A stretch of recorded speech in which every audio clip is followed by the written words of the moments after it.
Bienvenidos al curso de Matemáticas Especiales.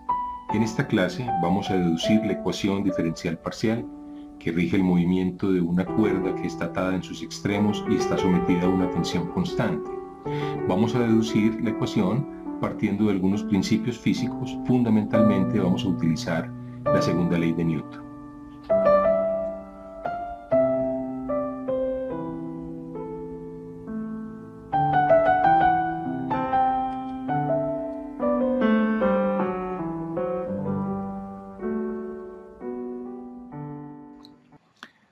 Tenemos entonces la tensión partida en sus componentes horizontales y verticales.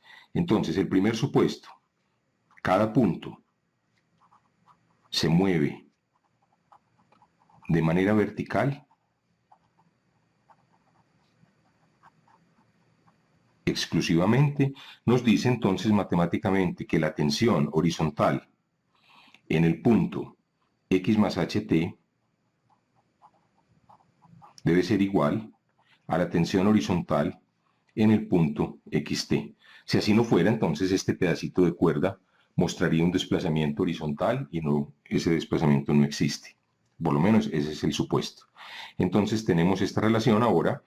Podemos expresar las componentes horizontales y verticales utilizando los cosenos y los senos respectivamente de estos dos ángulos. Entonces vamos a escribir las ecuaciones.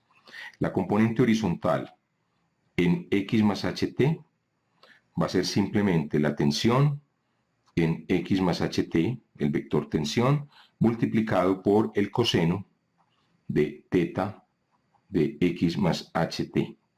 Es decir, es la proyección de este vector sobre la línea horizontal. Lo que aquí estaría marcado como este vectorcito de color rojo horizontal. Muy bien, de la misma manera la tensión horizontal en el punto xt, este vector va a ser simplemente la tensión en xt por el coseno de teta de xt. Muy bien, para calcular las componentes verticales hacemos lo mismo. Ahora proyectamos sobre el eje vertical tomando en vez del coseno el seno. Entonces tenemos P vertical en x más ht sería simplemente la tensión en x más ht, la tensión en x más ht por seno de teta xt.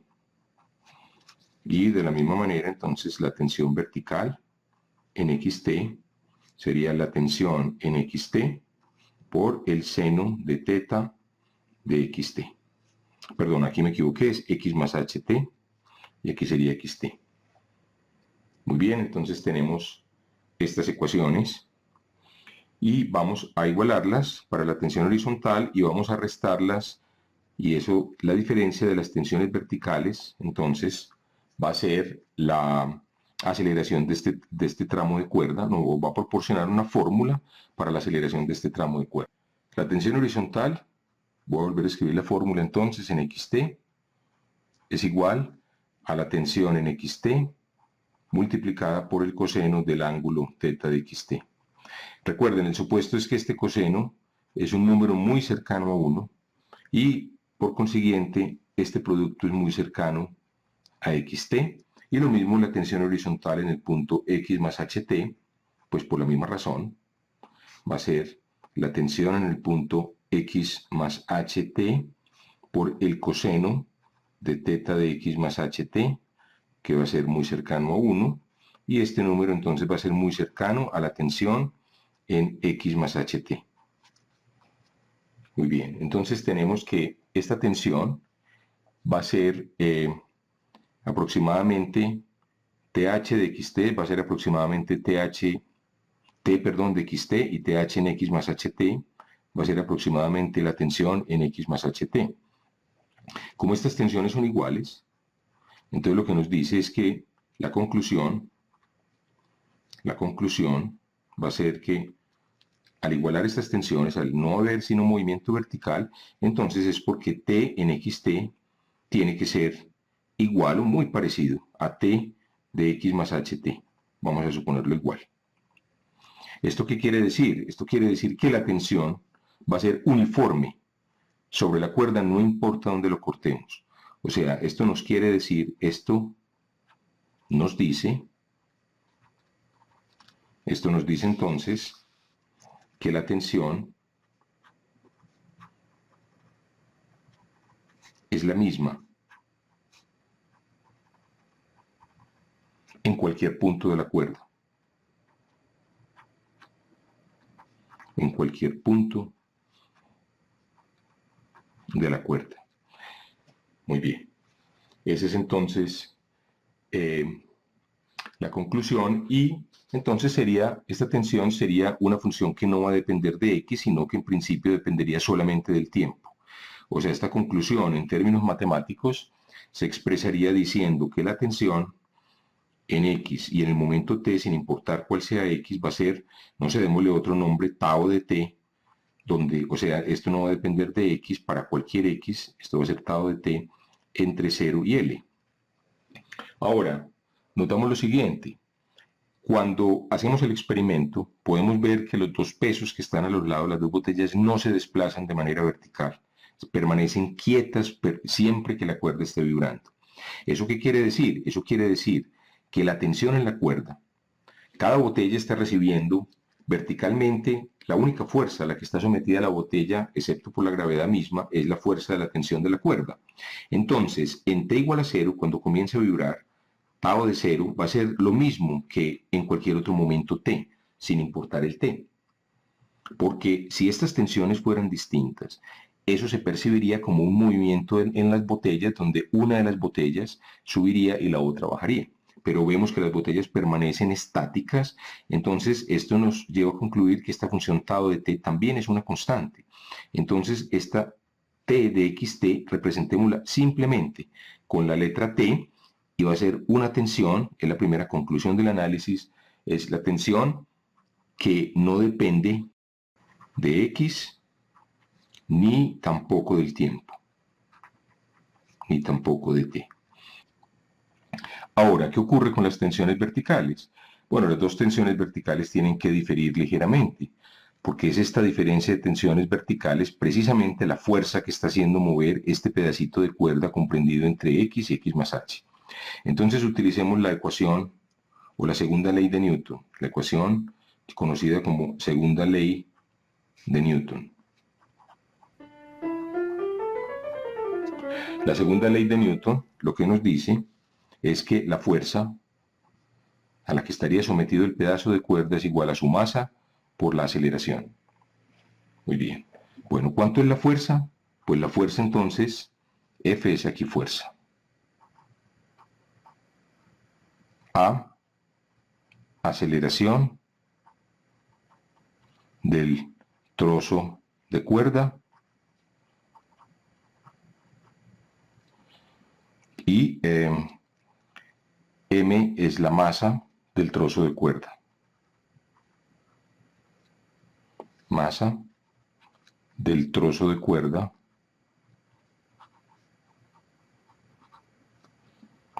entre x y x más h. Muy bien. Entonces nos dice la fuerza es igual a la masa por aceleración. La fuerza sería la componente vertical de la tensión en x más ht menos la componente vertical de la tensión en xt igual a la masa por la aceleración.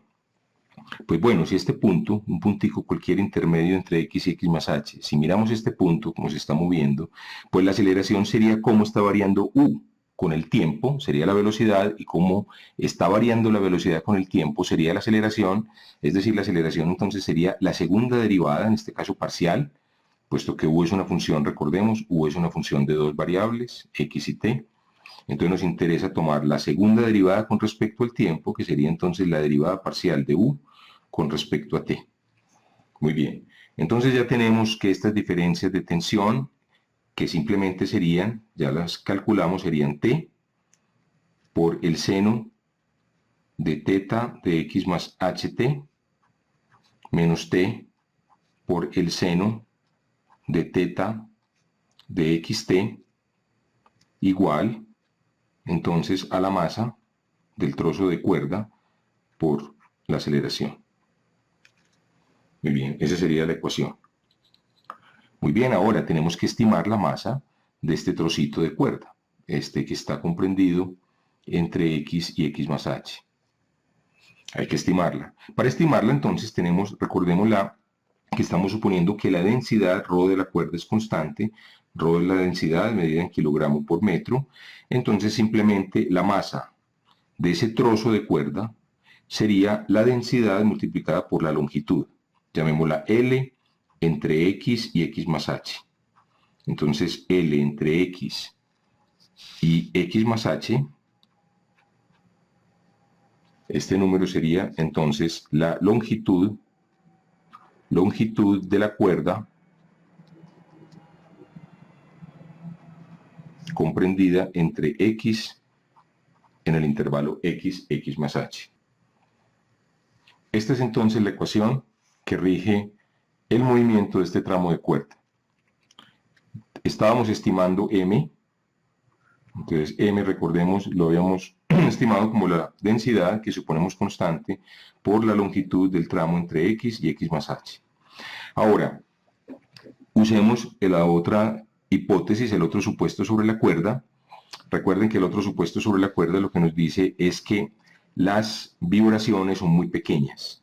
Entonces, como las vibraciones son muy pequeñas, una manera de decirlo también, este pedacito tiene que ser muy parecido a este pedacito. Ahora, si eso no resulta muy convincente, uno puede estimar directamente con una fórmula la longitud del tramito de cuerda entre X y X más H. Esa longitud entre X y X más H, si ustedes recuerdan, puede calcularse como un integral de línea. Como un integral de longitud de curva. Que es la integral entre X más H sería la raíz cuadrada de 1 más la velocidad o la magnitud de la tangente en cada punto, que en este caso sería entonces la derivada de U con respecto a X. Y esta cantidad elevada al cuadrado por. Entonces, no sé, introduzcamos una nueva variable de S. Entonces noten que el supuesto es que esta cantidad de U de X, la variación de du de X va a ser muy cercana a 0, su cuadrado va a ser muy cercano a 0, con más razón, y esto va a ser muy cercano a 1, entonces esta integral efectivamente va a ser muy cercana a X más H menos X, que es H.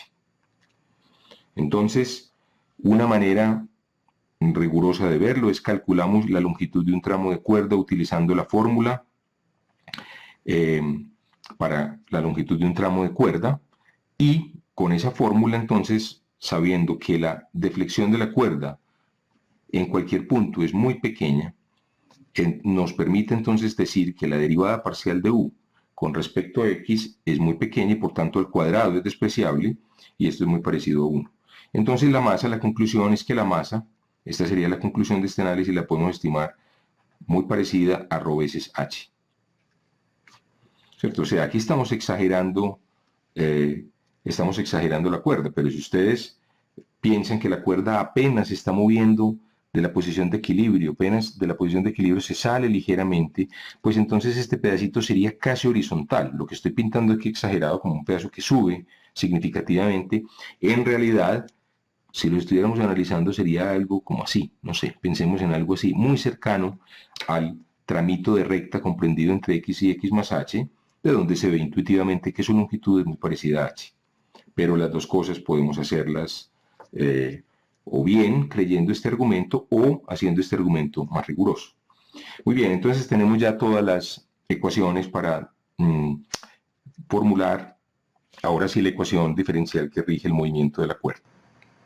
Bueno, muchas gracias. Con esto llegamos al final y los invito a que continúen viendo este curso virtual de matemáticas especiales.